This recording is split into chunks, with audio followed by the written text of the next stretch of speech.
منو سلوا ایپیسوڈ 14۔ وہ اس لیے سیٹ پر بیٹھے اس مسافر کے پیروں کے پاس پڑے بیگ کے اسٹریپ سے الجھ کر گرتے گرتے بچا تھا۔ اگر سیٹ کے پشت کا سہارا نہ ملتا تو وہ صرف لڑکھڑاتا نہیں بلکہ منہ کے بل گرتا، لیکن شوکت زماں اس سے معذرت کرنے کے بجائے یکدم تیش میں اٹھ کر اس پر برسنے لگا۔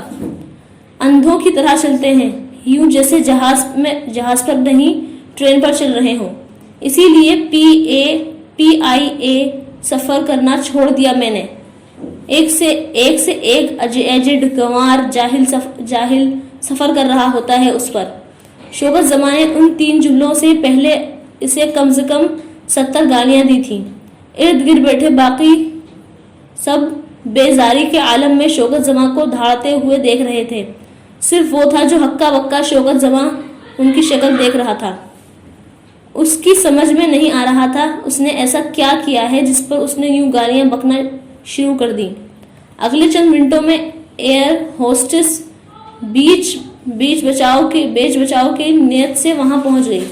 یہ اور بات تھی کہ وہاں بیچ بچاؤ کی کوئی بات ہی نہیں تھی۔ جھگڑا مکمل طور پر یک طرفہ تھا۔ صرف شوکت زماں تھا جو بول رہا تھا۔ کیا ہوا؟ ایئر ہوسٹس کے استفسار پر شوکت زماں نے اپنے گالیوں کے ذخیرے سے کچھ گالیاں پیش کرتے ہوئے بے حد مختصر الفاظ میں اسے اس کی جرت کے بارے میں بتایا۔ وہ ابھی بھی اسی طرح حیرت سے شوکت زماں کو دیکھ رہا تھا۔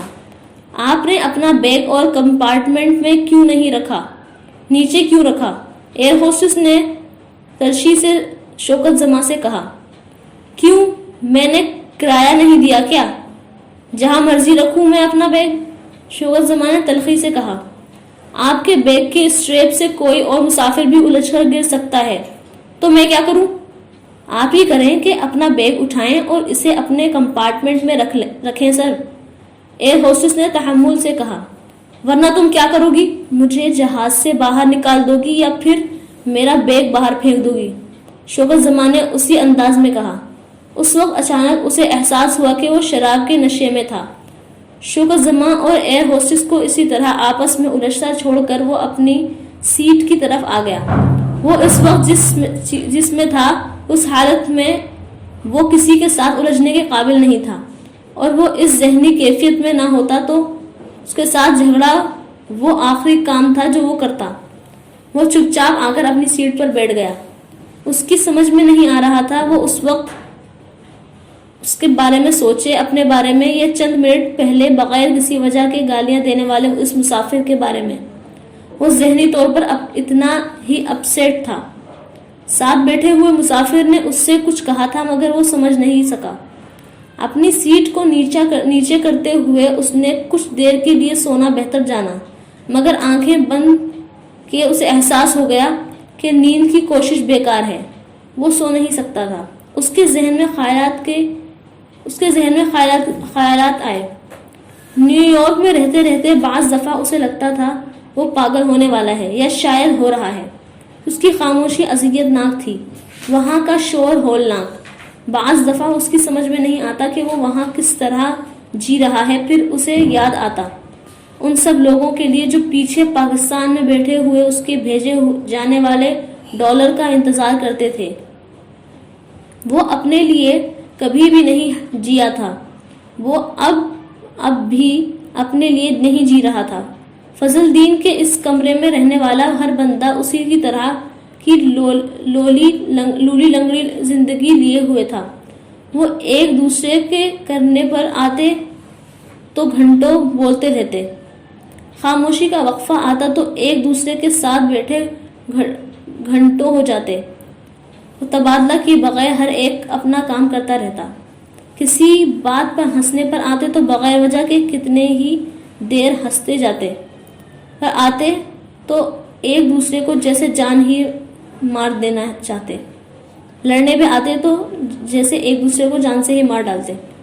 وہ سب جیسے پتھر کے دور میں واپس چلے گئے تھے۔ سروائیول آف دا فٹسٹ، بقا والی ماڈرن تہذیب میں رہتے ہوئے وہ امریکہ میں رہ رہے تھے، لینڈ آف دا اپارچونٹی میں۔ جہاں بے شمار مواقع تھے اور ان کو ملنے والا موقع صرف وہ $1 کا نوٹ تھا جو اپنے ملک میں جا کر مٹھی بھر نوٹوں میں تبدیل ہو جاتا تھا، اور اس مٹھی بھر نوٹوں سے وہ اپنے خاندان کی آسائشیں خرید رہے تھے۔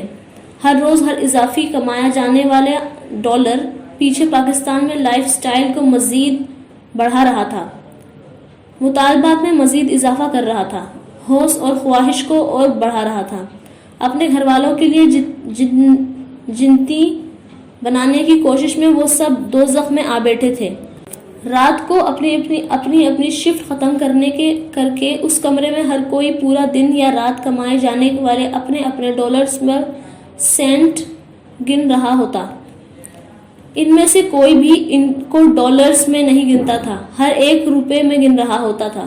اب 45 روپے، 235 روپے، 3040 روپے، 7727 روپے۔ آج 200 روپے زیادہ کمائے ہیں، آج کل سے 500 روپے زیادہ کم کمایا ہے۔ کوئی نہ کوئی گننے کے بعد خوشی میں یا مایوسی سے اعلان کرتا، وہ بھی ان کے ساتھ بیٹھ کر یہی کچھ کر رہا ہوتا تھا۔ بہن کی شادی، بھائی کی شادی، مکان کا کرایہ، مہینے کا خرچ، پلاٹ کی قسط، علاج و اخراجات، گاڑی کی قسط، مکان کی مرمت کا خرچہ، گھر میں اے سی لگوانے کے پیسے، باتھ روم یا ٹائلز لگوانے کی رقم، گھر میں ماربل لگانے کی اخراجات، بچے کو انگلش میڈیم اسکول میں داخل کروانے کے اخراجات، بہن کی جہیز کے سامان کی تیاری اور خریداری، بیوی کے زیورات کے لیے، قرضے کی رقم کی واپسی کے لیے پیسے، بھائی کے کاروبار شروع کرنے کے لیے رقم، بہن کے بچے پیدائش پر تحائف کے لیے رقم، گھر کے نئے فرنیچر کی قیمت، گھر میں کارپیٹ ڈلوانے کے پیسے، ان سب چکر لگانے کے لیے ٹکٹ اور تحائف خریدنے کے لیے رقم۔ وہاں ہر مہینے ہر کوئی کسی نہ کسی چیز کے لیے رقم جوڑ رہا ہوتا۔ اگلا مہینہ آتا اور ایک نیا خرچہ آ جاتا، جیسے ان سب کے لیے ایک اندھا کنواں بن گیا تھا جس میں وہ جو کچھ کماتے وہ جو کچھ بناتے ڈال آتے۔ واحد عیاشی جو وہ کرتے تھے وہ ویکینڈ پر نیو یارک کی کسی سڑک پر کھڑی سب سے سستی ہک کے ساتھ چند گھنٹے گزارنا تھا، یا اگر ہفتے میں کچھ زیادہ بچت ہو جاتی تو اس کے ساتھ پوری رات وہ اس چیز کے لیے ضمیر کے کسی بوجھ، کسی ملامت، کسی شرم، کسی ندامت کا شکار نہیں ہوتے تھے۔ وہی اس کمرے میں موجود مرد ایک دوسرے کو اس کے لیے لعن طعن کرتے تھے۔ لینڈ آف دا اپارچونٹی میں یہ محبت کی تلاش کی کوشش تھی یا صرف ضرورت کی تکمیل؟ اس سوال کا جواب کسی کے پاس نہیں تھا۔ وہ اس کمرے کا واحد مرد تھا جو ویکینڈ کسی ہوکر کے ساتھ نہیں گزارتا تھا۔ اس کی 26 کی عمر کی زندگی میں کوئی عورت نہیں آئی تھی اس عورت کے سوا جو اس کی منگیتر تھی، اور ویکینڈ پر وہ سب سے زیادہ اس سے کال کرتا تھا۔ 10 منٹ کی کال میں 8 منٹ صرف وہ بولتی، پہلے اس کا حال پوچھتی، پھر اس کی سرگرمی، پھر پوچھتی کہ اس نے اس دن کیا کھایا ہے، پھر اس سے پہلا شکوہ کرتی، پھر دوسرا، پھر تیسرا، پھر چوتھا، پھر روتی رہتی اور غصے میں بولتی رہتی۔ تب تک 8 منٹ ہو چکے ہوتے اور وہ بے حد چپ چاپ افسردگی کے ساتھ اس کی باتیں سنتا۔ اس کا کوئی گلہ غلط نہیں تھا، اس کی کوئی شکایت جھوٹی نہیں تھی، لیکن اس کے پاس اس کے کسی فی الحال کوئی فوری حل نہیں تھا۔ آخری 1.5 منٹ میں وہ اس سے ایک بار پھر اپنی محبت کا اظہار کرتا، پھر پوچھتا کہ اسے کسی چیز کی ضرورت تو نہیں تھی، پھر اس سے وہی جھوٹا وعدہ دہراتا جو وہ ہمیشہ دہراتا تھا، انشاءاللہ اگلے ماہ آنے کی کوشش کروں گا۔ وہ پچھلے 6 سال سے اس سے یہی وعدہ کر رہا تھا۔ اس کی منگیتر کو پتا تھا کہ وہ وعدہ نہیں، خواہش تھی۔ وہ روتے ہوئے اسے خدا حافظ کہتی، اپنا خیال رکھنے کے لیے کہتی، وہ بھی یہی کہتا، تب بات ختم ہو جاتی۔ وہ پورا ہفتہ ان باتوں کو دن میں کئی بار اپنے ذہن میں دہراتا، اس کی آواز کو بار بار اسے میں لانے کی کوشش کرتا۔ اگلا ویکینڈ آنے تک وہ سب باتیں اسے ذہن نشین ہو چکی ہوتی۔ وہ اس سے شدید محبت کرتا تھا، اس میں تو اسے کوئی شبہ کبھی رہا ہی نہیں تھا۔ وہاں اس کمرے میں رہنے والے اکثر مرد اپنی بیویوں اور منگیتروں کے ساتھ اسی طرح کی شدید محبت کا شکار ہوتے، مگر اس کے ساتھ ان سب کی زندگیوں میں کوئی دوسری عورت شامل رہتی یا آتی جاتی رہتی۔ اس کی زندگی میں یہ محبت نہ بھی ہوتی تب بھی کسی عورت کو خرید کر اس کے ساتھ وقت گزارنا وہ کبھی نہیں سوچ سکتا تھا۔ وہ اپنی ماں، بہنوں اور منگیتر سب سے بے حد محبت کرتا تھا، سب کی بے حد پرواہ کرتا تھا، سب کا بے تحاشا خیال رکھتا تھا، مگر وہ عورت کو قابل اعتماد نہیں سمجھتا تھا۔ لاس ویگاس کے اس نے عورت کے اس بت کو اس کی نظروں میں بری طرح مسخ کر دیا تھا، جس بت کو وہ بچپن سے اپنی سوسائٹی میں دیکھتا آ رہا تھا۔ پیسے کے لیے کچھ بھی کرنے والی عورت سے وہ امریکہ آ کر ہی متعارف ہوا تھا، اور اس کے لیے جیسے اس کی زندگی کا سب سے بڑا شوق تھا۔ اس نے مغربی عورت کے بارے میں وہاں آنے سے پہلے بھی بہت کچھ سنا تھا، مگر وہ سب اس نے آ کر اس بار دیکھ رہا تھا، اور پھر آہستہ آہستہ وہاں رہتے ہوئے اسے احساس ہونے لگا تھا کہ صرف مغربی عورت ہی نہیں بلکہ وہاں کی عورتیں پیسے کے لیے کچھ بھی کر سکتی ہیں۔ اس میں مشرق یا مغرب کی تخصیص نہیں تھی، اور پھر کئی بار وہ کچھ عورتوں پر اٹکنے لگا، کچھ عورتیں یا عورت۔ اس کی الجھن دن رات بڑھتی جا رہی تھی، ہر خبر، ہر واقعہ، ہر حادثہ اسے مزید الجھا رہا تھا۔ وہ ماں، بہنوں، بیویوں اور بیٹیوں کے ہاتھ میں استعمال ہونے والے مردوں سے مل رہا تھا، انہیں دیکھ رہا تھا۔ ہر کوئی وہاں صرف ایک ہی نتیجہ اخذ کیے بیٹھا تھا: عورت کو مرد میں نہیں، اس کی جیب میں سے دلچسپی ہوتی ہے، اس سے اس کا رشتہ چاہے کوئی بھی ہو۔ وہ گونگوں کی طرح بیٹھ کر یہ نتیجہ سنتا رہتا، پھر وہ ویکینڈ پر اپنی ماں، بہن اور منگیتر کے لہجے میں لالچ ڈھونڈتا رہتا۔ کبھی وہ ناکام رہتا تو خوش ہوتا، اور جب ڈھونڈ لیتا تو مایوس ہوتا۔ کسی نہ کسی طور پر کہیں نہ کہیں اور اپنے آپ کو یہ فریب دیتا رہتا تھا کہ اس کے گھر کی عورتیں اس دنیا کی عورتوں سے مختلف ہیں،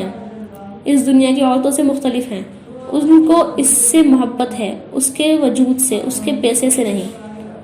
اس نے نہ کہیں ضرورت اس فریب کے چیتڑے اڑاتی رہتی۔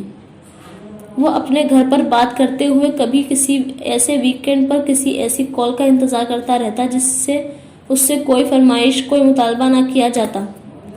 بعض دفعہ اسے لگتا اس کی کال کا اس لیے انتظار نہیں کیا جاتا کہ وہ اس کی خیریت جاننا چاہتے تھے، بلکہ اس لیے انتظار کیا جاتا تھا کیونکہ کسی نہ کسی کو اس سے کچھ نہ کچھ پیسے چاہیے ہوتے تھے۔ صرف اپنی منگیتر کو کی جانے والی وہ 10 منٹ کی کال ایسی ہوتی تھی جس میں اس کی طرف سے کوئی فرمائش، کوئی مطالبہ نہیں ہوتا تھا۔ وہ اس کے لیے اس کا شکر گزار تھا، مگر بعض دفعہ وہ سوچتا شاید وہ ابھی نہ رہے، بیوی نہیں، اس لیے مطالبہ نہیں کر رہی، شاید وہ اس لیے اس سے کوئی فرمائش نہیں کرتی کیونکہ وہ بعض اوقات کسی آنے جانے والے کے ہاتھ سے کچھ نہ کچھ بھجواتا رہتا تھا، بعض دفعہ روپے بھی۔ اگر وہ ایسا نہ کرتا تو کیا پھر بھی ان کا رشتہ اسی طرح کسی لالچ، کسی غرض کے بغیر ہو سکتا تھا؟ کیا وہ وہی عورت تھی جس کو اس سے دلچسپی نہیں تھی، اس سے تھی؟ شاید ایسا ہی تھا۔ اس کی زندگی کا سب سے بڑا مسئلہ شاید تھا۔ اس کی زندگی میں شاید نہ ہوتا تو ذہنی طور پر وہ پرسکون رہتا۔ اس کے کندھے کو کسی نے تھپکا، اس نے بے اختیار چونک کر آنکھیں کھول دی، اور آنکھیں کھولتے ہی اور بے اختیار سیٹ پر سیدھا ہو کر بیٹھ گیا تھا۔ اس کے پاس ایک بار پھر شوکت زماں کھڑا تھا، جواب بدلے ہوئے موڈ میں اس سے پوچھ رہا تھا، کیا میں نے تم سے جھگڑا کیا تھا؟ اس کی سمجھ میں نہیں آیا کہ وہ اسے کیا جواب دے، ہاں کہے یا نہ، یا اس کو گیٹ لوسٹ کہے، جاؤ یہاں سے کہے۔ میں نے تم سے جھگڑا کیا تھا کیا؟ شوکت زماں نے ایک بار پھر پوچھا۔ اس نے اسبات میں سر ہلا دیا۔ وہ یکدم اس کے ساتھ والی سیٹ پر بیٹھ گیا جس کا ممبر باتھ روم گیا تھا۔ پتہ نہیں یار کیا ہو گیا مجھے، خواہ مخواہ تم سے منہ ماری کر بیٹھا، مجھے معاف کر دینا یار۔ وہ اب دونوں ہاتھ جوڑے بے حد التجائیہ انداز میں اس سے کہہ رہا تھا، اور وہ ایک بار پھر اسے اسی انداز میں اس کا منہ دیکھنے لگا۔ بہت گناہ گار ہوا ہوں میں تم سے لڑ کر۔ مجھے ایئر ہوسٹس نے بتایا تم کسی ڈیڈ باڈی کے ساتھ آئے ہوئے ہو۔ اس نے ایک بار پھر الجھے ہوئے انداز میں سر ہلا دیا۔ وہ شوکت زماں سے یکدم خوشی کا اظہار کیا۔ وہ آدمی اسے ذہنی طور پر ٹھیک نہیں لگ رہا تھا، نشے میں تھا، یہ تو اسے معلوم تھا، مگر اس کی حالت دھت لوگوں جیسی نہیں تھی، کسی کی ڈیڈ باڈی کے ساتھ سفر کر رہے ہو۔ شوکت زماں نے اس کے کندھے پر ہاتھ رکھتے ہوئے بے حد ہمدردی سے پوچھا۔ اس نے مختصر لفظوں میں صابر قیوم کے بارے میں بتایا اور پھر بے اختیار پچھتایا۔ شوکت زماں نے اس کی پوری بات سن کر چند لمحوں کا توقف کیا، پھر پھوٹ پھوٹ کر رونے لگا۔ آس پاس کی سیٹوں پر بیٹھے ہوئے لوگوں نے ایک بار اس کو دیکھنا شروع کر دیا، مگر اس بار کسی نے شوکت زماں کے لیے ماتھے پر بل نہیں ڈالے۔ صرف وہ تھا جو مشکل میں پھنس گیا تھا۔ اس کی سمجھ میں نہیں آ رہا تھا کہ شوکت زماں کو کس طرح دلاسا دے کر چپ کروائے۔ بڑا نیک آدمی تھا صابر قیوم، شوکت زماں نے ہچکیوں کے درمیان کہا۔ وہ اس کی بات بکا رہ گیا۔ آپ جانتے تھے اسے؟ نہیں، لیکن نیک ہی ہوگا کہ مرنے کے بعد واپس پاکستان جا رہا ہے۔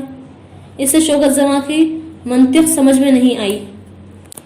شوکت زماں وہاں بیٹھا آدھے گھنٹہ تک اس شخص کے لیے ہچکیوں کے ساتھ روتا رہا جس کے ساتھ اس کا واحد رشتہ یہ تھا کہ اس نے بھی اپنی پوری زندگی شوکت زماں کی طرح باہر گزاری تھی۔ اس سیٹ کا مسافر اس دوران وہاں آ کر شوکت زماں کو روتے دیکھ کر بے حد کنفیوزڈ انداز میں کسی اور خالی نشست پر جا کر بیٹھ گیا تھا۔ اس دوران ایئر ہوسٹس دوبارہ شوکت زماں کو چپ کروانے آئی تھی، لیکن شوکت زماں کے کان پر جوں تک نہیں رینگی۔ آدھ گھنٹے کے بعد وہ خود ہی خاموش ہو گیا۔ جیب سے ایک رومال نکال کر اس نے اپنے آنسو پوچھے ناک صاف کیا اور اس نے کہا، میرے لائق کوئی خدمت نہیں، شکریہ۔ اس نے بے ساختہ کہا۔ وہ سنکی اور خبتی آدمی اس کی کیا خدمت کر سکتا تھا؟ باڈی لینے کون آئے گا؟ باڈی کہاں جائے گی؟ خود وہ کہاں ٹھہرے گا؟ وہ اب اس سے ایک کے بعد ایک سوال کر رہا تھا۔ اس نے اسے صابر قیوم کی باڈی کو پاکستان لانے کے سلسلے میں اس کی فیملی کی عدم دلچسپی کے بارے میں بتایا، کس طرح چندہ اکٹھا کر کے وہ اس کی باڈی کو یہاں لا رہے تھے اور کس طرح اسے اس کے ساتھ آنا پڑا۔ شوکت زماں کی رنجیدگی میں اضافہ ہوتا گیا، مگر اس کے تمام خدشات کے باوجود رویا نہیں، بلکہ اس نے دوبارہ ایک لفظ بھی نہیں کہا۔ وہ جیسے گمسم ہی ہو گیا تھا۔ باقی کا سارا راستہ شوکت زماں اس کے پاس اسی حالت میں کچھ کھائے پیے بغیر بیٹھا رہا تھا۔ اس نے اس مسافر کے ساتھ اپنی سیٹ تبدیل کر لی تھی۔ اس فلائٹ میں صرف وہی دونوں مسافر تھے جو کچھ کھا پی نہیں رہے تھے۔ وہ اپنی حالت کی وضاحت دے سکتا تھا۔ اس کا صابر قیوم کے ساتھ تعلق تھا، مگر شوکت زماں کس صدمے کی وجہ سے بولنا اور کھانا پینا بھول گیا تھا، اس کی سمجھ میں نہیں آ رہا تھا۔ شوکت زماں صرف فلائٹ میں نہیں، اگلے 2 دن بھی اس کے ساتھ رہا تھا۔ صابر قیوم کی تجہیز اور تکفین کے انتظامات اس نے یا اس کے خاندان نے نہیں کیے، وہ شوکت زماں نے خود ہی اپنے ذمے لے لیے۔ صابر قیوم کے بیٹے اسے بھی اپنے باپ کا کوئی پرانا دوست سمجھ رہے تھے، کیونکہ شوکت زماں خود اس سے زیادہ غم زدہ لگ رہا تھا۔ وہ خود جیسے بیک گراؤنڈ میں چلا گیا تھا، سب کچھ جیسے شوکت زماں نے اپنے ہاتھ میں لے لیا تھا، اور وہ اس کے لیے اس کا کچھ مشکور بھی ہوا تھا۔ اسے ایئرپورٹ پر لینڈ کرتے ہی اندازہ ہو گیا تھا کہ شوکت زماں بے حد وسیع تعلقات اور اثر و رسوخ رکھتا تھا۔ وہ سب کچھ ایک کال سے کروانے اور کیوں کروا رہا تھا، یہ اسے بہت بعد میں پتا چلا تھا۔ وہ تو صابر قیوم کی باڈی اس کے آبائی گاؤں میں دفنا کر اپنے گھر چلا گیا تھا، جبکہ شوکت زماں ابھی گاؤں میں ہی تھا۔ اسے صابر قیوم کی تدفین کے بعد بھی اس کے لیے کچھ کام کرنے تھے۔ شوکت زماں نے اس کا فون نمبر اور ایڈریس لینے کے بعد بے جا گرم جوشی کے ساتھ اسے کال کیا اور اس سے کہا تھا کہ وہ اس کے شہر میں اس کے گھر آ کر اس سے ملے گا۔ نہ صرف یہ بلکہ اس نے واپسی کی فلائٹ کی تاریخ، وقت اور ایئر لائن کا نمبر بھی پوچھا تھا۔ وہ اسی کے ساتھ واپسی کا سفر کرنا چاہتا تھا۔ وہ عجیب آدمی تھا، مگر وہ عجیب آدمی اپنے گھر جاتے ہی اس کے ذہن سے غائب ہو گیا تھا۔ وہ 9 سال بعد پاکستان آیا تھا۔ 9 سال میں اس کے گھر میں بہت کچھ بدل چکا تھا۔ اس کے چھوٹے دونوں بہنوں کی شادی ہو چکی تھی۔ ان دونوں کی شادیاں اس کی عدم موجودگی میں ہوئی تھیں۔ اپنے ہی بہن بھائیوں، اپنے ماں باپ، اپنے گھر، اپنے محلے کو پہچاننے میں بہت وقت لگا تھا۔ یہ سب نہیں تھا یہ ایسا تھا جیسے وہ چھوڑ کر گیا تھا۔ یہ سب ایسے نہیں تھا جیسے وہ چھوڑ کر گیا تھا۔ سب کچھ بدل گیا، اور پھر اسے اندازہ ہوا کہ صرف اسے ہی نہیں بلکہ پہچاننے میں بہت وقت ہو رہی تھی۔ وہ 26 سال کی عمر میں 36 سال کا لگ رہا تھا، لیکن اس کے خیال میں اس کے حلیے میں تبدیلی اس کے چہروں کی لکیروں، آنکھوں کے حلقوں اور سر کے جا بجا سفید بالوں نے پیدا کی تھی۔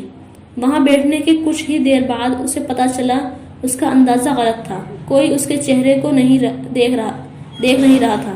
تبدیلی اس کے امریکی لباس، جوتوں اور گھڑی نے پیدا کی تھی۔ اس محلے اور ان کے خاندان میں کویت، دبئی، سعودی عرب اور گلف کے دوسرے ملکوں سے بہت لوگ آتے تھے، لیکن امریکہ سے اس کے علاوہ اس کے خاندان میں کوئی پہلی بار آیا تھا۔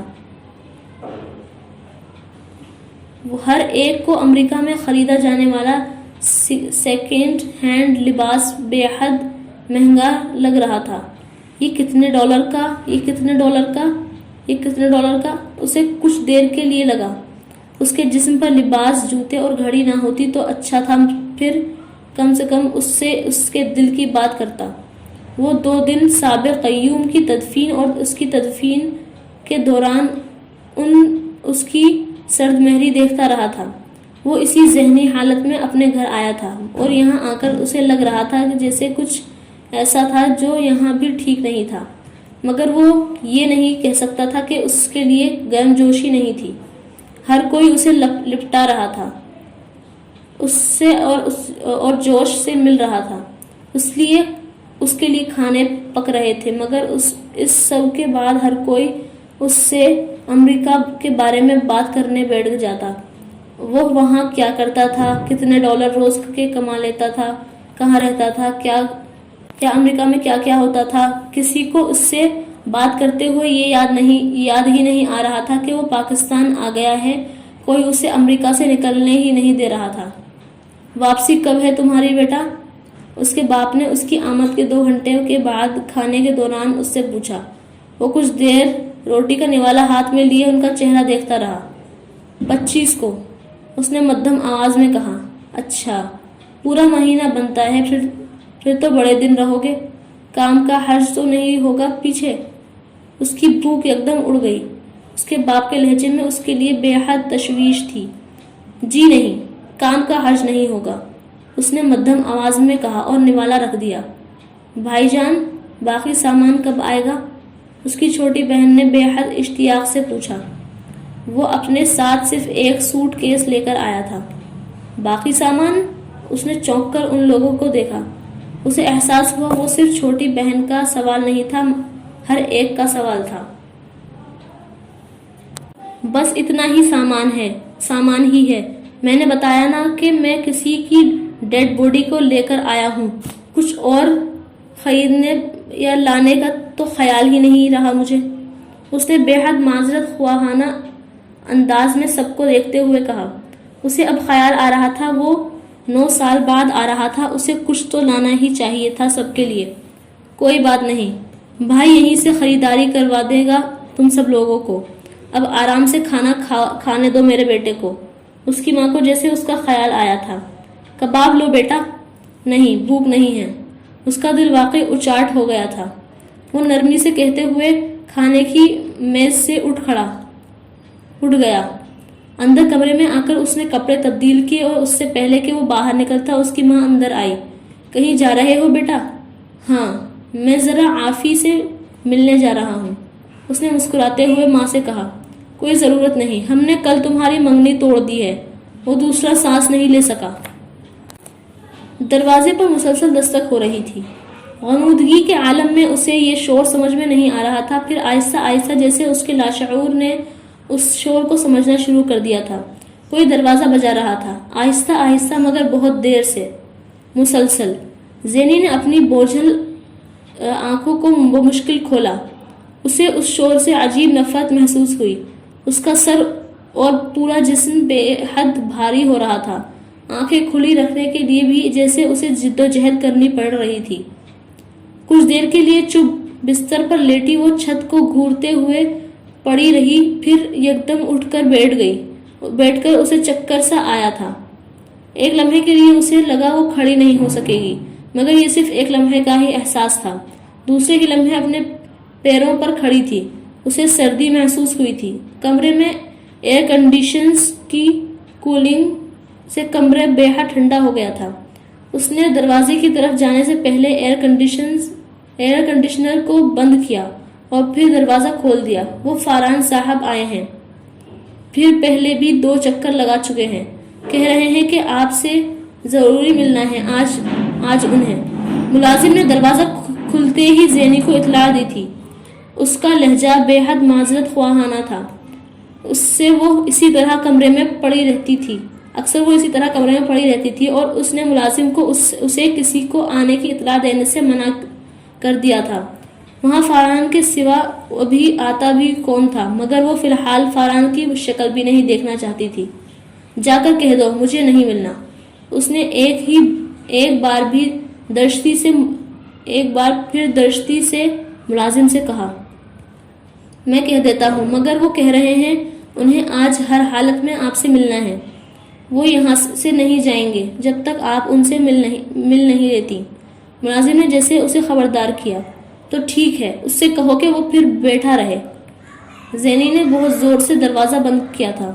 کمرے کی کھڑکیوں کے پردے ہٹا کر وہ ایک بار اپنے بیڈ پر آ بیٹھی، خالی اور بوجھل سر کے ساتھ۔ ایک اور دن آ پہنچا تھا، پھر چند گھنٹوں کے بعد ایک اور رات آ جاتی، پھر ایک اور۔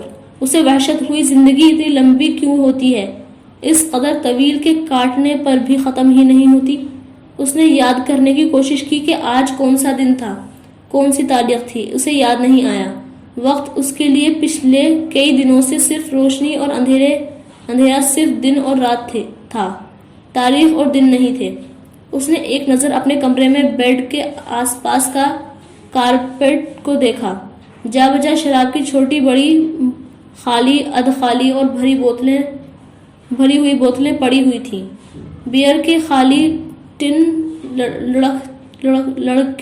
لڑکے ہوئے تھے، خالی اور گندے گلاس، سگریٹ کے خالی اور بھرے ہوئے پیکٹ، ٹرینکولائزر کی خالی شیشیاں، کچھ دوسرے اینٹی ڈپریسنٹ۔ ہر ٹرے میں سگریٹ کے ٹکڑوں کا پہاڑ تھا، جو اب ایش ٹرے سے باہر بھی آ چکا تھا۔ کارپیٹ پر بھی کئی جگہ راکھ اور ٹکڑے پڑے تھے۔ کئی جگہ سے کارپیٹ سگریٹ کے ٹکڑوں کی وجہ سے جلا ہوا تھا۔ بیڈ سائڈ ٹیبل اور کمرے میں پڑی دوسری تپائیوں پر گرد کی تہ جمی ہوئی تھی۔ وہ کسی نارمل انسان کا کمرہ نہیں لگ رہا تھا۔ وہ کسی نارمل انسان کا کمرہ تھا بھی نہیں۔ وہ بہت دنوں سے اس کمرے میں مقید تھی۔ جب جاگتی تو یہی کرتی، شراب پیتی، سگریٹ پیتی، ڈپریسنٹ لیتی، پھر سو جاتی۔ کئی گھنٹے وہ ان چیزوں کے زیر اثر سوئی رہتی۔ غنودگی ختم ہوتی، وہ جاگتی، پھر نئے سرے سے ان چیزوں کو استعمال کرتی اور دوبارہ سو جاتی۔ ملازم کھانے کی ٹرے کمرے میں رکھ جاتا اور پھر اسی طرح جوں کی توں اٹھا کر واپس لے جاتا۔ اس کی مرضی ہوتی تو وہ کسی چیز کو کھاتی، ورنہ پورا دن کھانا تو ایک طرف پانی کا گھونٹ تک نہیں پیتی تھی۔ بعض دفعہ تو وہ ٹرینکولائزر اور اینٹی ڈپریسنٹ بھی شراب کے ساتھ نگلتی تھی۔ شراب اور سگریٹ ختم ہوتے تو وہ بیگ سے چند کرنسی نوٹ نکال کر ملازم کو تھما دیتی۔ ملازم جا کر دونوں چیزیں لے آتا۔ وہ فاران کا ملازم تھا۔ فاران نے اسے وہاں رکھوایا تھا۔ وہ جس طبقے کے گھروں میں کام کرتا تھا وہاں شراب نوشی عام تھی، مگر اس سے کبھی کسی عورت کو اسی طرح اور اتنی شراب استعمال کرتے نہیں دیکھا تھا۔ بعض دفعہ تو اسے لگتا کہ وہ کسی دن شراب پی پی کر مر جائے گی، لیکن وہ ایک ملازم تھا، وہ گھر کے مالکوں کو مشورے نہیں دے سکتا تھا۔ زینی نے ایک بار پھر پاس پڑے گلاس میں موجود شراب اٹھا کر اپنے اندر اڑیل لی۔ وہ اسی کو پیتے پیتے سوئی تھی۔ گلاس خالی ہو گیا۔ زینی نے ایک سگریٹ سلگا لیا۔ وہ ایک بار پھر اپنے گھر پہنچ گئی تھی۔ چلی جاؤ یہاں سے، کیا لینے آئی ہو اب یہاں؟ باپ کو مار دیا، گھر اجاڑ دیا ہمارا۔ باپ کے بجائے تو کیوں نہیں مر گئی زینی؟ تو مر جاتی، تجھے کیوں نہیں دفنا دیا میں نے؟ مجھے پتا ہوتا کہ باپ کے جان لے لے گی تو میں پیدائش ہوتے ہی تیرا گلا گھونٹ دیتی، اپنے ہاتھوں سے مار دیتی تجھے۔ نکل جا میرے گھر سے، چلی جا یہاں سے، دوبارہ شکل مت دکھانا ہمیں۔ سمجھ تیرے باپ کے ساتھ ہم سب کے لیے بھی مر گئے تیرے لیے، ہم سب بھی مر گئے تیرے لیے۔ نکل میرے گھر سے۔ ایک دھکا، دوسرا دھکا، تیسرا دھکا، وہ باہر گلی میں آ گئی تھی، اسی طرح پتھر کے بت کی طرح ساکت ماں کو دیکھتے ہوئے۔ نفیسہ اب اس کے لائے ہوئے شاپرز اٹھا کر دروازے سے باہر گلی میں اس کے اوپر پھینک رہی تھی۔ اس کی لائی ہوئی ساری چیزیں اس کے ارد گرد گلی میں بکھر گئی تھی۔ نفیسہ نے روتے ہوئے گھر کا دروازہ اندر سے بند کر لیا تھا اور وہ بند دروازے کو پھٹی پھٹی آنکھوں سے دیکھ رہی تھی۔ گلی کے دوسرے گھروں سے عورتیں اور بچے باہر نکل کر اپنی اپنی چوکھٹوں پر کھڑے اس تماشے کو دیکھ رہے تھے۔ تبھی ساتھ والے گھر سے ایک عورت باہر نکلی اور اس نے روتے ہوئے زینی کو ساتھ لپٹانے کی کوشش کی۔ زینی اب بھی اسی طرح گمسم کھڑی تھی۔ 11 دن ہو گئے زینی، اور تم اب آئی ہو؟ اور وہ اس سے لپٹ کر روتے ہوئے کہہ رہی تھی۔ 11 دن، اور مجھے پتا تک نہیں چلا کہ میرا باپ 11 دن۔ زینی شوق کے عالم میں کھڑی رہی۔ ایک دو اور عورتیں اب اس کے پاس آئی تھیں اور اس سے افسوس کر رہی تھی، کچھ کہہ رہی تھی جس کے دوسری طرف سے نفیسہ کے رونے کی آواز آ رہی تھی۔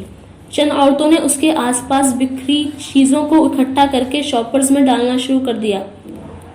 زینب کی ٹانگیں کانپنے لگیں تو اس کا باپ اس لیے پیچھے نہیں آ رہا تھا کیونکہ اس کے حلق میں پھندے لگنا شروع ہو گئے تھے، ورنہ وہ یہ کیسے ہوتا کہ وہ زینی کو ڈھونڈنے اس کو واپس لانے کے لیے نہ آتا۔ اس کا جسم کانپنے لگا۔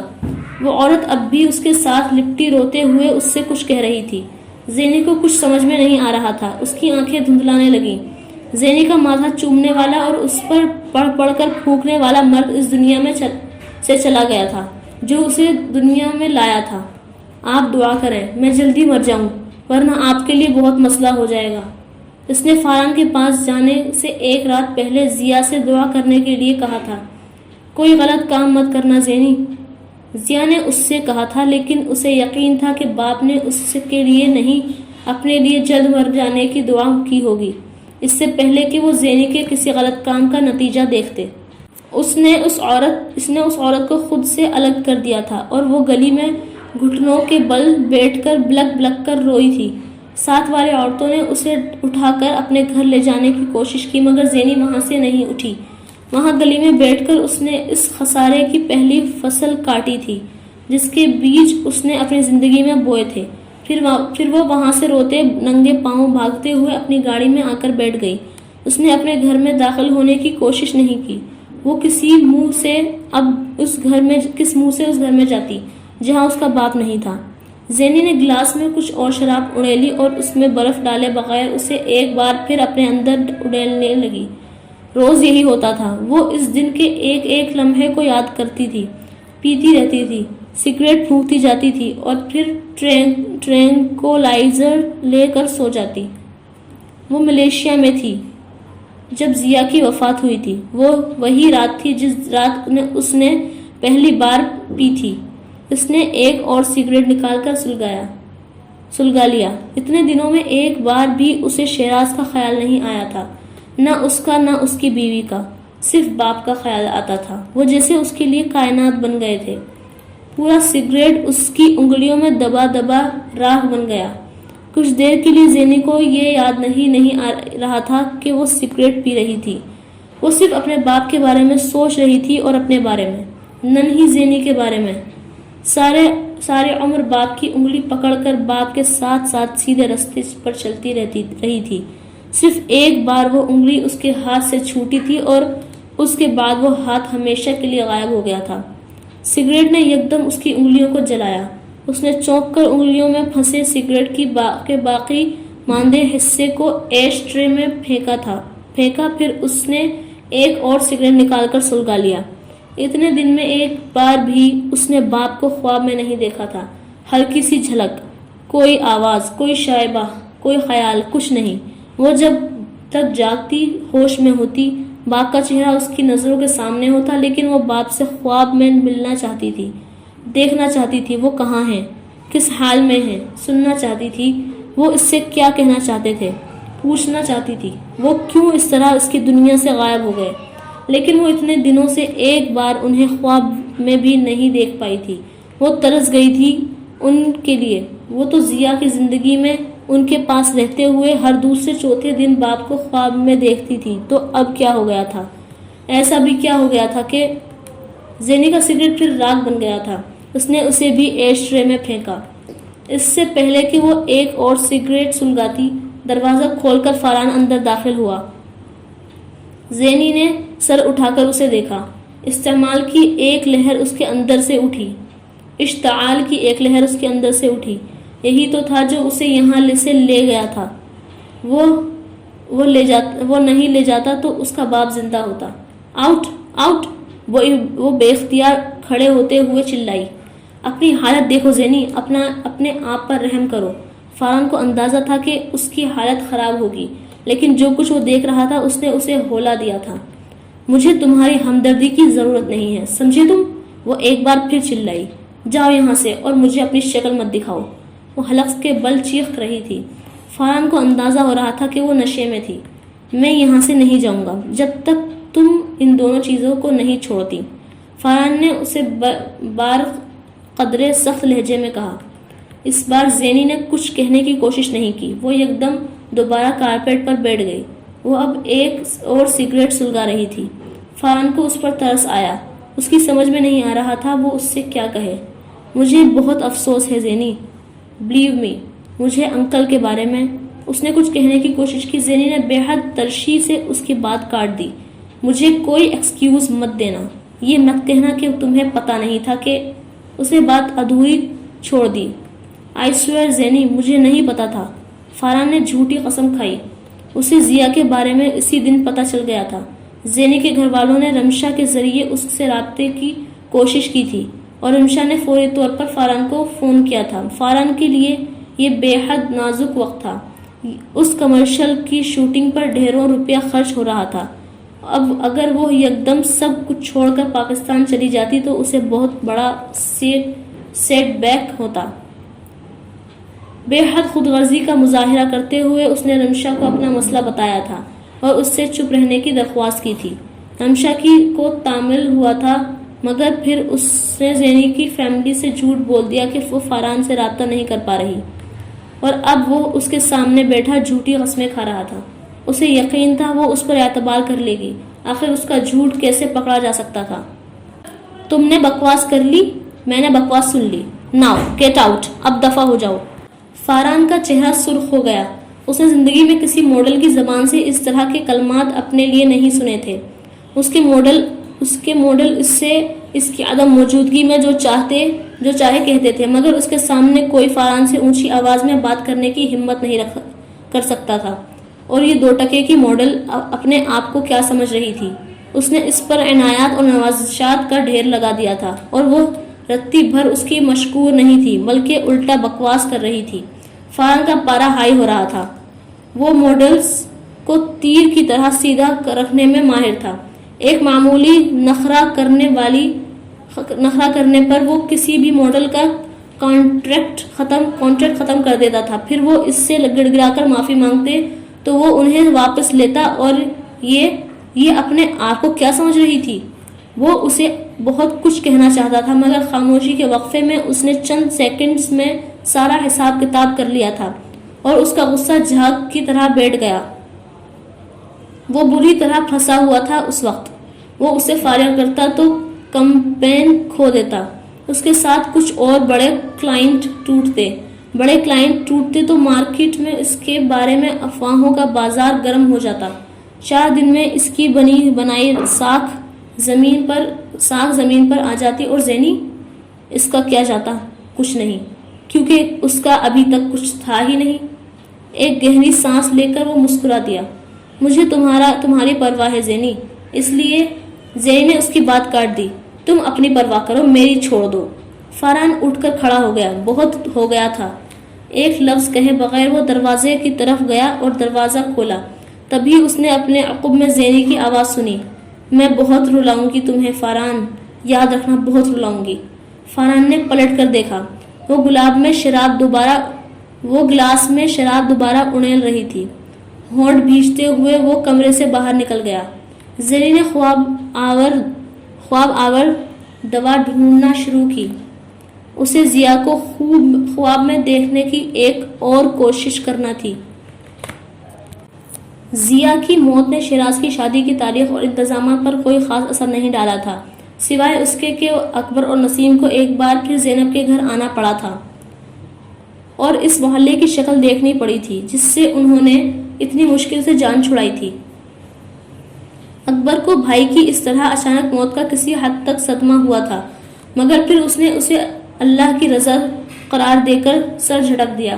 وہ گھر سے باہر ہی ضیا کے جنازے میں شرکت کر کے اور سلمان سے تعزیت کر کے چلا گیا، اور کچھ اسی طرح کی تعزیت نسیم نے بھی کی تھی۔ اس نے نفیسہ سے بات نہیں کی تھی، شاید اسے خدشہ تھا کہ وہ غم و صدمے کی حالت میں ضیا کی موت کا ذمہ دار انہیں نہ ٹھہرانے لگے۔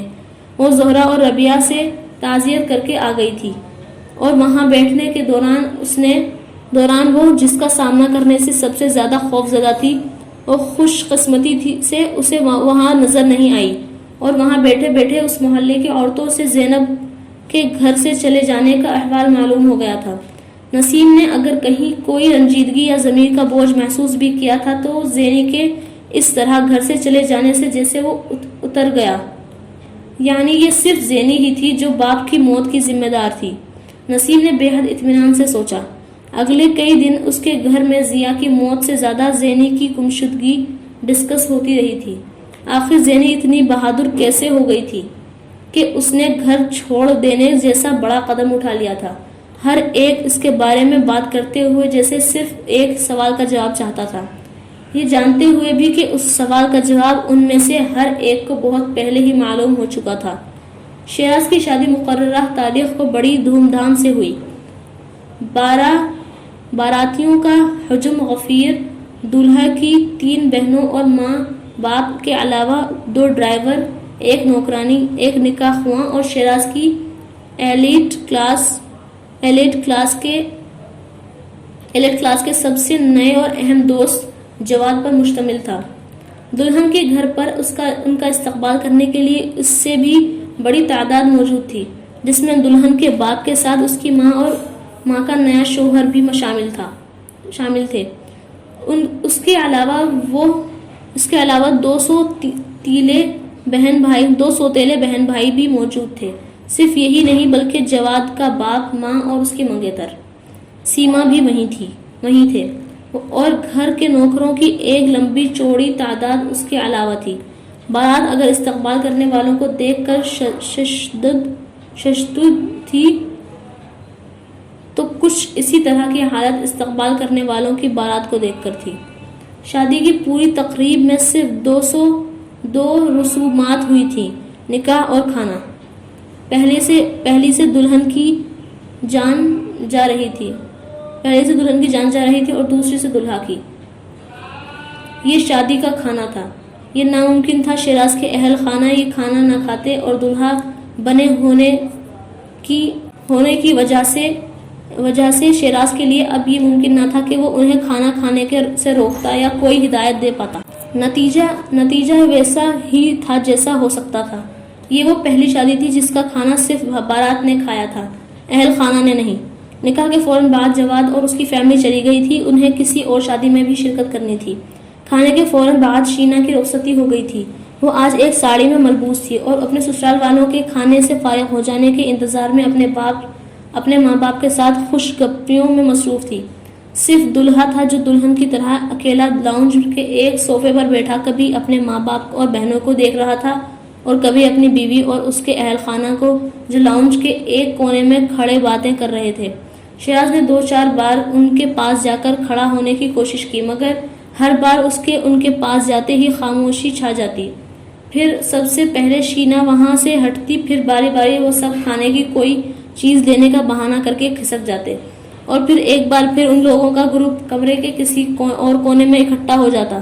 ایک بار پھر ان کے درمیان کسی ایشو پر بات ہونے لگتی اور شیراز ہونقوں کی طرح ان کے پاس سے ہٹ کر واپس صوفے پر آ کر بیٹھ جاتا۔ نسیم اور شیراز کی بہنوں نے اسے بھی کھانا کھلانے کی 2-4 بار ناکام کوشش کی، مگر شیراز فی الحال کھانا کھانے کے نام پر اس وقت اس گروپ کا حصہ نہیں بن سکتا تھا جسے اس وقت گھر کے ملازم تک گھور رہے تھے۔ 2-2.5 مہینے میں سکھائے جانے والے ٹیبل مینرز اور ایٹیکیٹس 4 منٹ میں کھانا لینے کے لیے اٹھائی جانے والی پہلی پلیٹ کے ساتھ ہی لپیٹ کر رکھ دیے گئے تھے۔ شیراز مخمصے میں تھا۔ وہ ماں باپ اور بہنوں پر ترس کھائے یا غصہ، دونوں باتوں کا اظہار وہ اس وقت شینا کے گھر پر نہیں کر سکتا تھا۔ ایک گہرا سانس لے کر اس نے اپنی خوبصورت اسٹائلش بیوی پر نظریں جمانے کی کوشش کی جو سیاہ سلک کی کام والی ساڑی کے ساتھ ایک بے حد مختصر بلاؤز پہنے ہوئے تھی۔ وہ بیوٹی پارلر سے دلہن بنی بارات کے وہاں پہنچنے کے 15 منٹ بعد آئی تھی اور اس نے نسیم کو بھلا دیا تھا۔ شادی پر سیاہ لباس؟ کچھ دیر کے لیے تو وہ حواس باختہ انداز میں اپنی بیٹیوں اور شوہر کو دیکھتی رہی، کیونکہ شیراز اس وقت اس سے نظریں نہیں ملا رہا تھا۔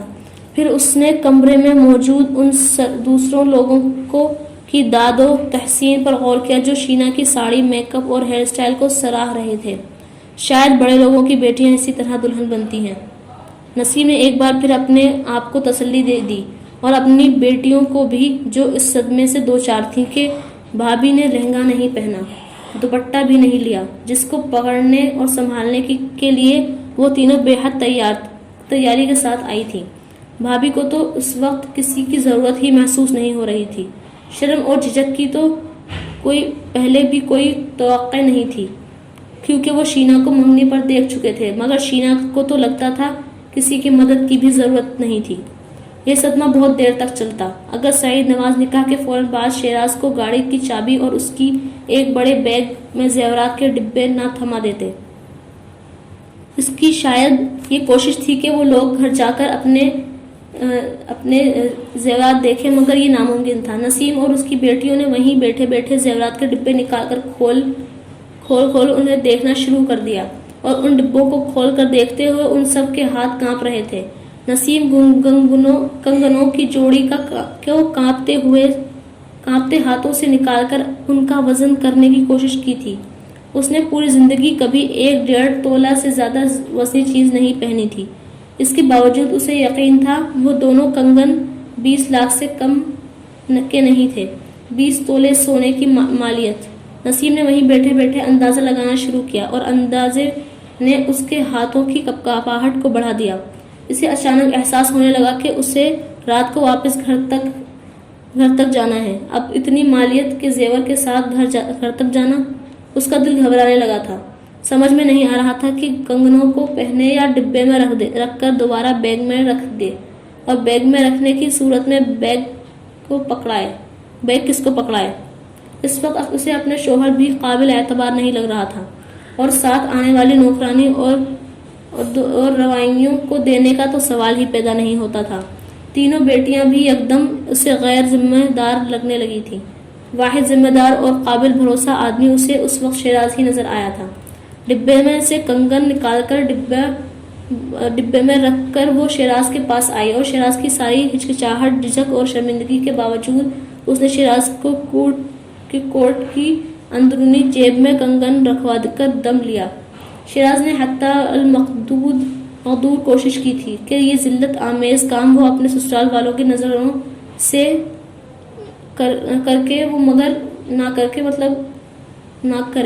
مگر وہ اس میں کس حد تک کامیاب ہوا تھا وہ نہیں جان سکا۔ اس کی بہنیں زیور کے معاملے میں زیادہ ضرورت مند نکلی تھیں۔ انہوں نے اپنے اپنے جیولری سیٹ اسی وقت ڈبوں سے نکال کر پہن لیے تھے۔ نسیم نے تینوں کے پاس آ کر اس پر خفگی کا اظہار کیا تھا، مگر ان میں سے کوئی بھی اپنا زیور اتارنے کو تیار نہیں تھی۔ نسیم کو بالآخر ہار ماننی پڑی، ورنہ وہ ان تینوں سیٹوں کو بھی شیراز کی جیبوں میں رکھوا کر دم لیتی، لیکن اس نے طے کر لیا تھا کہ وہ گھر جاتے ہی ان سب کے زیورات کو ڈبوں میں بند کر کے رکھوا دے گی۔ اب کم سے کم ان تینوں کی شادی میں زیورات بنانے کی پریشانی سے نجات مل گئی تھی، بلکہ وہ یہ بھی پلان کر رہی تھی کہ اگر ممکن ہوا تو وہ ان زیورات کو توڑوا کر انہی میں سے چند اور زیورات بنانے کی کوشش بھی کرے گی، کیونکہ وہ سیٹ بھی نسیم کو کافی وزنی محسوس ہوئے تھے اور اس نے اکبر کو ملنے والی انگوٹھی سے پہلے ہی اپنے لیے ایک لاکٹ سیٹ بنوانے کا فیصلہ کر لیا تھا، جبکہ اکبر اپنی انگوٹھی پہنے اس کو بیچ کر اس سے اپنے نئے اور پرانے قرضے اتارنے کے منصوبے بنا رہا تھا۔ دوسری طرف شیراز گاڑی کی چابی ہاتھ میں لیے یہ طے کر رہا تھا کہ اسے کل کس وقت ڈرائیونگ سیکھنے کے لیے پہلی بار پریکٹس کرنے جانا تھا، اور ساتھ اسے چیک پر تحریر رقم جاننے کا بھی تجسس ہو رہا تھا جو سعید نواز نے وہ کم سے کم اتنا بے صبر ثابت نہیں ہوا تھا کہ لفافہ کھولنے کی خود کوشش کرتا۔ شینا کو دلہن کے روپ میں سیاہ ساڑی میں دیکھنے کا ابتدائی صدمہ جلد ہی اس چیک، چابی اور زیورات نے بلا دیا تھا۔ شینا کسی کو دلہن لگ رہی ہو یا نہیں، مگر پیاری ضرور لگ رہی تھی۔ کھانے کے فوراً بعد رخصتی ہو گئی تھی۔ شینا کو وہ ایک لوتا سیٹ اور 6 چوڑیاں پہنانے کی حسرت نسیم کے دل ہی میں رہ گئی تھی، جن کی حفاظت کرتے کرتے وہ ہلکان ہو رہی تھی۔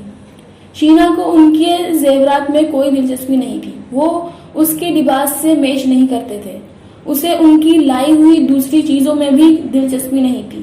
ان کا لایا ہوا سوٹ کیس بغیر کھولے واپس گاڑی کی ڈگی میں رکھوا دیا گیا۔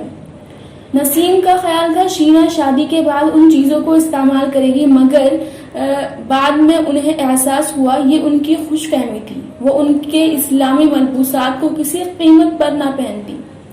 شینا کو گاڑی میں شیراز کے ساتھ بٹھانے کے لیے نسیم یا اس کی بیٹیوں کو کسی قسم کا تردد نہیں کرنا پڑا تھا۔ وہ خود ہی اپنے اہل خانہ سے گلے ملنے کے بعد گاڑی میں بیٹھ گئی تھی۔ البتہ اس نے دروازہ بند کرتے ہوئے نزہت کو گاڑی میں بیٹھنے سے روکا، جو اسی کی طرف سے گاڑی میں بیٹھنا چاہ رہی تھی۔ دوسرے دروازے سے نسیم پہلے ہی گاڑی میں بیٹھ چکی تھی اور اس کے ساتھ شیراز کی چھوٹی بہن بھی۔ اب نزہت کے بیٹھنے کا مطلب یہ ہوتا کہ شینا ان تینوں کے درمیان سینڈوچ بن جاتی۔ آپ دوسری گاڑی میں بیٹھیں، شینا نے بے حد دو ٹوک انداز میں اس سے کہا اور دروازہ بند کر لیا۔ ڈرائیور کے برابر بیٹھے ہوئے شیراز نے فوراً گاڑی سے اتر کر پچھلی گاڑی میں نصرت کو بٹھایا۔ کچھ اسی قسم کا سین شیراز کے گھر پہنچ کر ہوا تھا۔ جب شینا کے گاڑی سے اترتے ہی اس نے اور ساس نے اسے بازو سے تھام کر اندر لے جانے کی کوشش کی۔ اس نے بڑے آرام سے اپنے بازو چھڑا کر ان کے ہاتھ ہٹاتے ہوئے کہا، یہ میرا گھر ہے، 1000 بار آ چکی ہوں یہاں، مجھے یہاں گائیڈنس کی ضرورت نہیں۔ وہ یہ کہہ کر دلہا کو اس کے اہل خانہ کے پاس چھوڑ کر اندر چلی گئی تھی۔ ظاہر ہے امی، گھر تو دیکھا ہوگا اس نے، اس کا جو ہے۔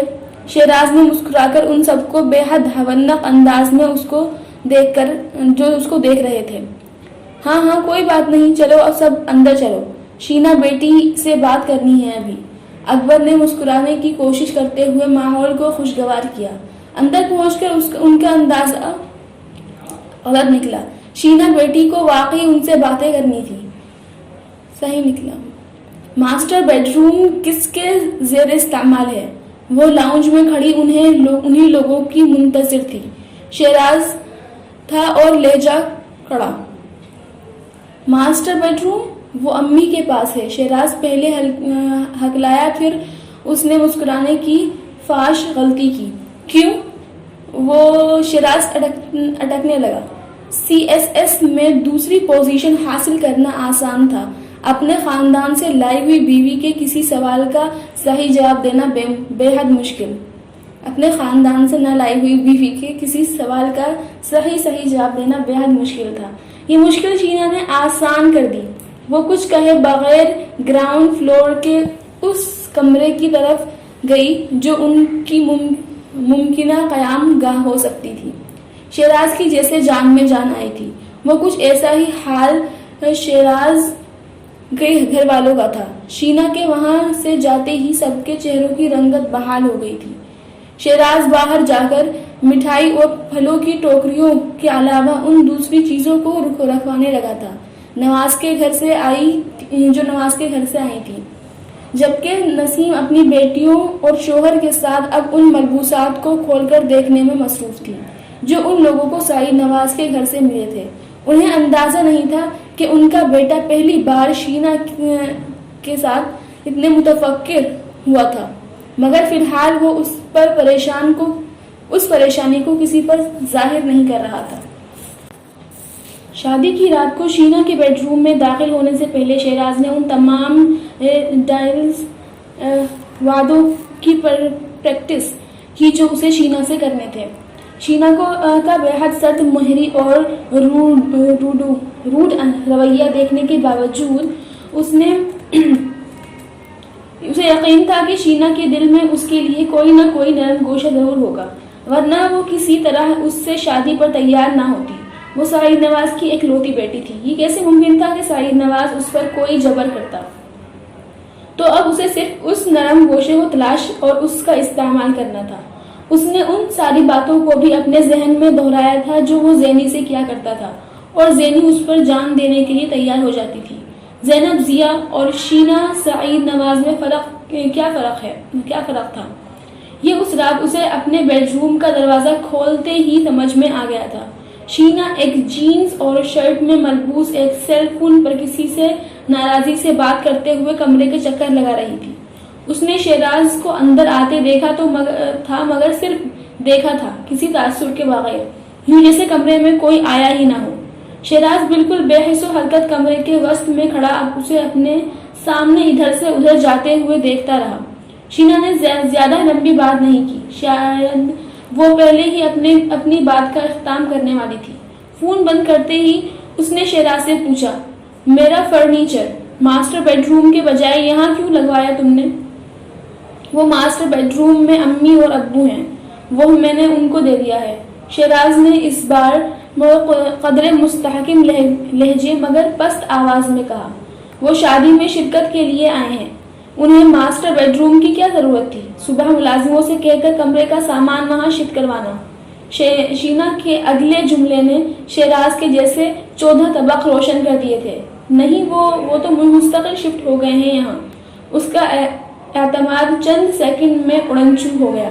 واٹ؟ کیا سمجھ کر شفٹ ہو گئے ہیں یہاں؟ یہ میرا گھر ہے، میرے ماں باپ نے میرے رہنے کے لیے دیا ہے، تمہارے ماں باپ کے رہنے کے لیے نہیں، شینا نے تیز لہجے میں کہا۔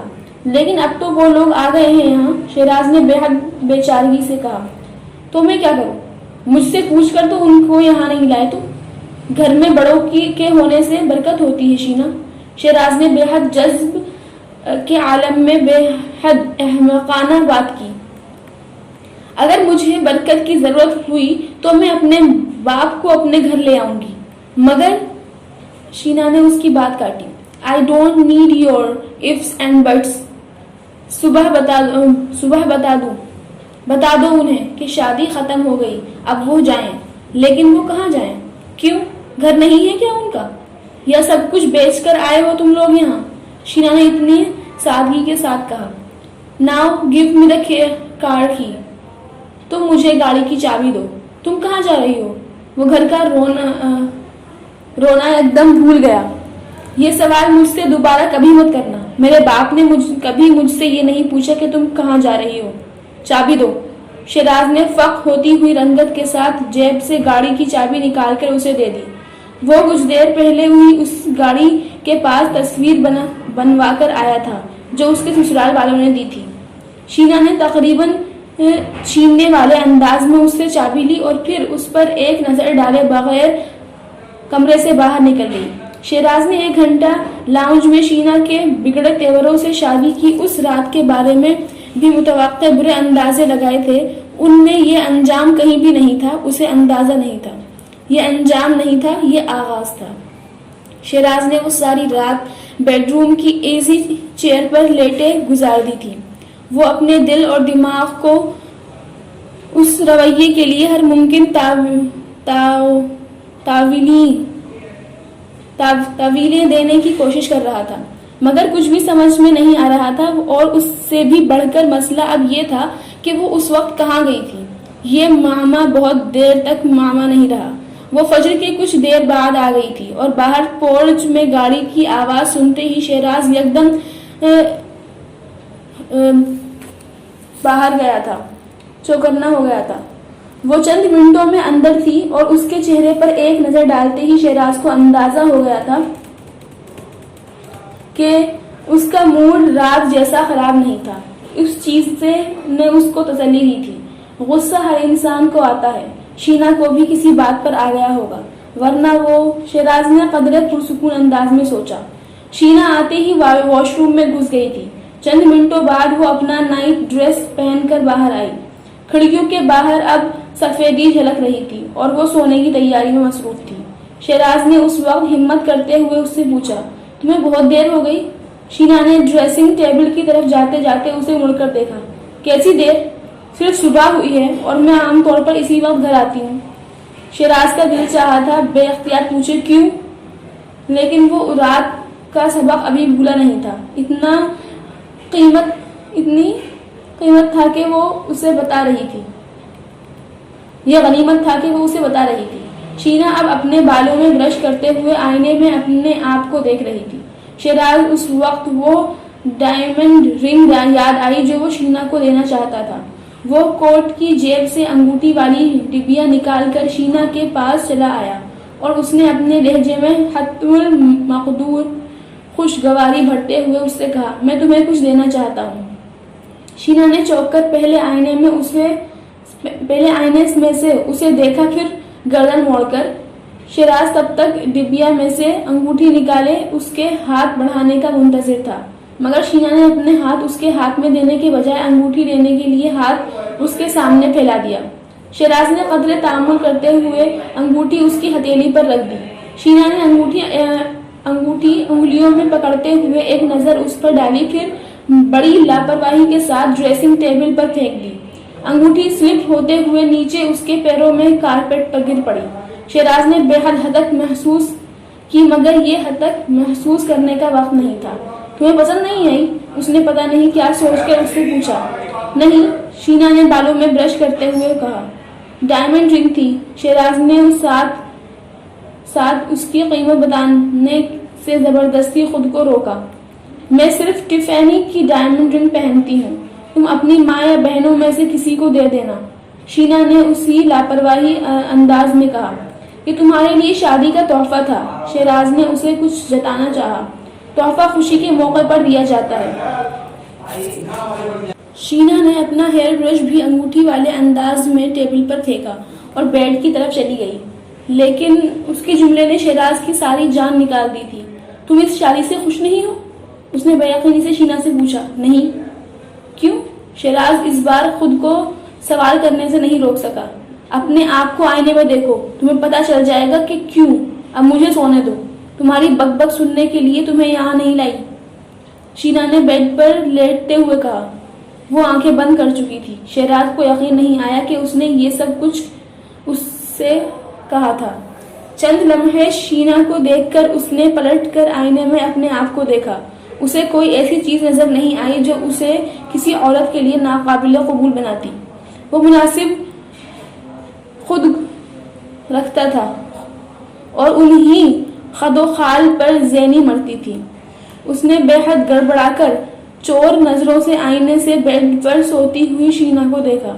یہ زینی نہیں تھی، کہاں آ گئی تھی یہاں، اس کا کیا کام تھا؟ اس نے اسے اپنے ذہن سے جھٹکا۔ ابھی اسے شینا کے بارے میں سوچنا تھا جس سے پچھلی رات کو اس کا نکاح ہوا تھا۔ وہ ایک بار پھر جا کر ایزی چیئر پر بیٹھ گیا۔ اس نے بیڈ پر سوئی ہوئی شینا کو ایک بار پھر دیکھا، پھر اپنے کمرے میں اور اس میں پڑی چیزوں کو۔ چند لمحوں میں اس کا ڈپریشن غائب ہو گیا تھا۔ ٹھیک ہے، وہ شینا کا دل نہیں جیت سکا تھا، مگر شادی کے جوئے میں اس نے بہت کچھ جیتا تھا. ایک عورت کا دل نہیں تو نہ صحیح.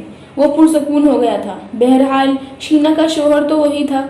سعید نواز کے داماد کے نام سے تو سوسائٹی اب اسے ہی پہچاننے والی تھی.